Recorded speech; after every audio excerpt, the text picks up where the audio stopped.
waliwo ebiseera byewetaagiramu abantu bo okubeera okumpi, especially abaana bo b'ozaala naye nga tolina access ku baana bo. Ensonga eri etya, either nga wayawukana ne bbaawo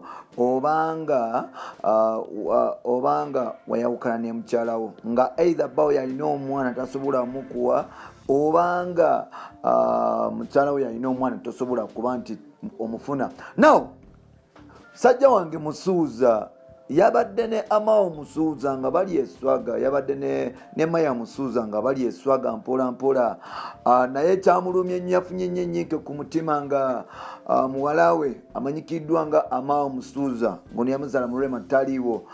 Kenzo buli lunaku bimusobera, musajja wattu ne bafuna ku mubiri agenda nga akoga abyejjusa. Omukolo guno gwe babaddeko ne Maya gwabadde mukulu nnyo nga Kenzo yetaga ne Amalo kubeerawo, but unfortunately ebintu byagenze bwe bityo because of embeera abakazi ze bateekawo okuba nti tetwaccessinga abaana baffe, because mwatambula mwafuna abasinga bafunayo bagundi simanyi twanyigamu ebintu bwe bityo. Naye ng'ate tugenda otambuliraawo, Kenzo alidde eswaga ne mwana muwala amanyikiddwa nga Maya Musuuza. Amal Musuuza talabiseeko muwala wa Rema, tukwanirizaako mu kutu gwaffe omuganzi ogumanyikiddwa nga Uganda Mukamoli, amanya n'eddoboozi bampita Ntambi Jimso, Rich Boy Maxudi Junior. Nebaza Mukama olw'okunkuuma nga ndi mulamu, nebaza Mukama olw'okunkuuma nti oli mulamu, na buli kyali wange yenna ali mu nsi ez'enjawulo. Bambi Mukama yebale kukuuma ng'oli mulamu, singa si Mukama singa toliiwo.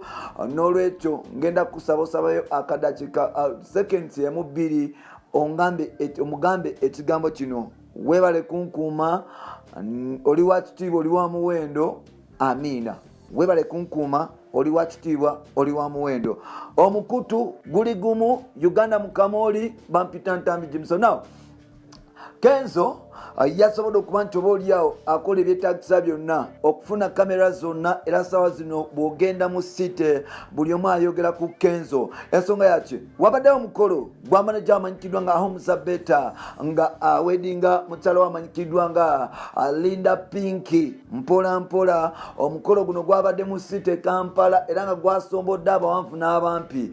Kenzo yasobodde okuba nti abeera ne kampani ye, yabadde n'emikwano gye egy'enjawulo. Salabyeko Dennis for the first time. Yes, naye nga yasobodde okuba nti alina mikwano gye egy'enjawulo era nga Kenzo yasobodde okutwala ne famire ye okulaba nga manager we agenda abafuna omukyalo bamutwala officially, like nga Pinky yefunira omusajja officially.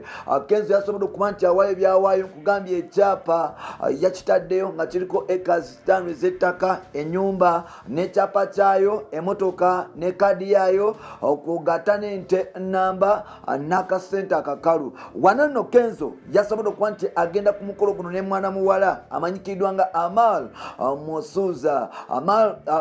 Yasobodde okuba nti atambula ne mwana muwala amanyikiddwa nga Maya Musuuza. Maya Musuuza yono muwala wa Kenzo omukulu gwe yazaala mukyala amanyikiddwa nga Tracy.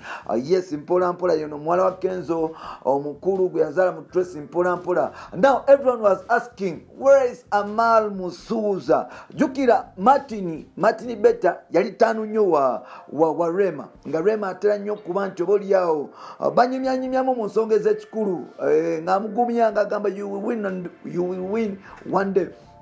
Naye ng'omukyalo ono teyasobodde kuba nti awaayo akadakika yadde kamu okusobola okuba nti oba oliawo batwala Amal Musuuza asobole okuba nti oba oliawo abeerawo nga witness nga anko we afuna mami we omuto. Kino nno Kenzo kyagenze mu maaso n'okuba nti kimuluma. Olunaku lwaleero Musuuza avudde n'agamba nti naye bannanga abakyala nga muli babi, omuntu talina access ku mwana we, kyemugamba Rema tosobola kumpaayo mwana wange nga Tracy bwakwata n'amumpa, neneyagalako n'emaali zange, sukaali wange. Rema kiki? But the thing is, I think Rema olina okufuna time otuleko ne Kenzo mweyagala nnyo, mweyagala. Mwabagamba mu Rema ne Kenzo beeyagala nnyo bano abaana nnyo. Batuuka ne kisera okuba nti benyigira. But the thing is, ngenda kusaba buladi Rema namakulu ofunayo akadde owingako musuuza kupate kutambula mukugenda kulaba bantu be mu kyalo omweko omwana because omwana alina okumanya abantu ab'enjawulo connections zo nyingi nnyo zaakabi naye tezimala kubanga ensi egenda mu maaso n'okuba nti ekula n'okugaziwa so n'olwekyo bw'ogaanira Amal Musuuza oba omulimitinga okufuna omukwano gwa taata we ate nga ali entitled okufuna omukwano gwa taata we kubanga akyali mulamu maybe nga afudde awana abatalina buyinza naye nga Kenzo akyali mulamu nsubira wali muwadde chance okubeerako n'omwana we nga bw'olaba Tracy bwe yakikola oba bw'akikola nti Tracy taganira Maya yasobola okuba nti amwa kitaawe akiringa naye nawe mufunirireyo akadde kubanga nejali eyo ewa taata wo muto yes taata wamufaako naye ng'ate yeetaaga omukwano ogwa taata naye ng'ate nkwebaza olw'okuba nti osobodde okuba nti okola